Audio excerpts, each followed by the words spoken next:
ছাত্র শিবির যেখানে বাংলাদেশের প্রত্যেকটা বিশ্ববিদ্যালয় প্রতিনিধিত্ব করতেছে, সেখানে ছাত্রদলের ভরাডুবি। বাংলাদেশের প্রত্যেকটা মানুষ চায় যে ছাত্রদল এবং ছাত্র শিবিরের ভিতরে একটি হাড্ডাহাড্ডি লড়াই হোক। বাংলাদেশের সব বিশ্ববিদ্যালয়ে ছাত্র শিবিরের আধিপত্য এবং তারাই নির্বাচিত হচ্ছে।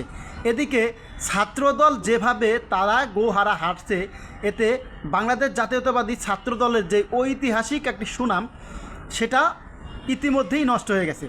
অনেকেই বলার চেষ্টা করতেছে যে একটি ছাত্র সংগঠন চালাতে হলে ছাত্রদের ম্যান্ডেট বুঝতে হবে, ছাত্ররা কী চায় এটা বুঝতে হবে, এবং একটি ছাত্র সংগঠনের প্রতিনিধিত্ব করতে হবে। সেখানে বিএনপির যেই বর্তমান সভাপতি, তার কোনো ছাত্রত্বই নাই। দেখেন, ছাত্র শিবির যেখানে বাংলাদেশের প্রত্যেকটা বিশ্ববিদ্যালয় প্রতিনিধিত্ব করতেছে, সেখানে ছাত্রদলের ভরাডুবি। তাদের ভুল নেতৃত্বের কারণে এরকম অনেকে বলার চেষ্টা করতেছে।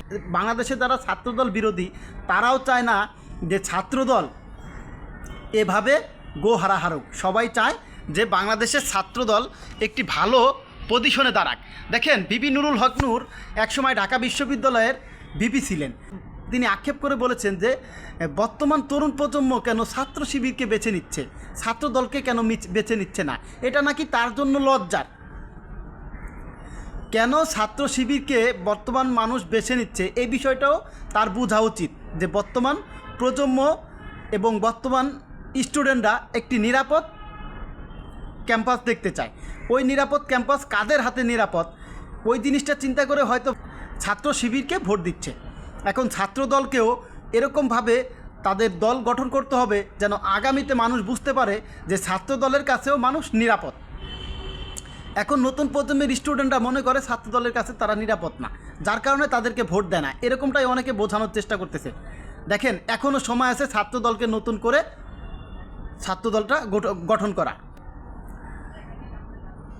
সবশেষ জগন্নাথ বিশ্ববিদ্যালয় যেভাবে ছাত্র সংগঠন হারল এবং ছাত্র শিবির 21টা পদের ভিতরে 16টা পদ তারাই দখল করে ফেলেছে। এভাবে যে বাংলাদেশের সবকটা বিশ্ববিদ্যালয়ে ছাত্র শিবির আধিপত্যবাদ বিস্তার করতেছে।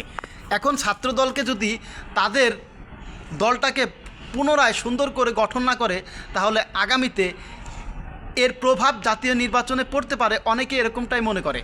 বাংলাদেশের প্রত্যেকটা মানুষ চায় যে সমানে সমানে প্রতিদ্বন্দ্বী হোক, কিন্তু ছাত্রদলের এই হারাটাকে বাংলাদেশের অনেক মানুষই ভালোভাবে নিতে পারছে না। তারা এটাই বোঝানোর চেষ্টা করতেছে যে ছাত্রদলের কাছে এই মুহূর্তে ক্যাম্পাস নিরাপদ না, যার কারণে তাদেরকে মানুষ ভোট দিচ্ছে না।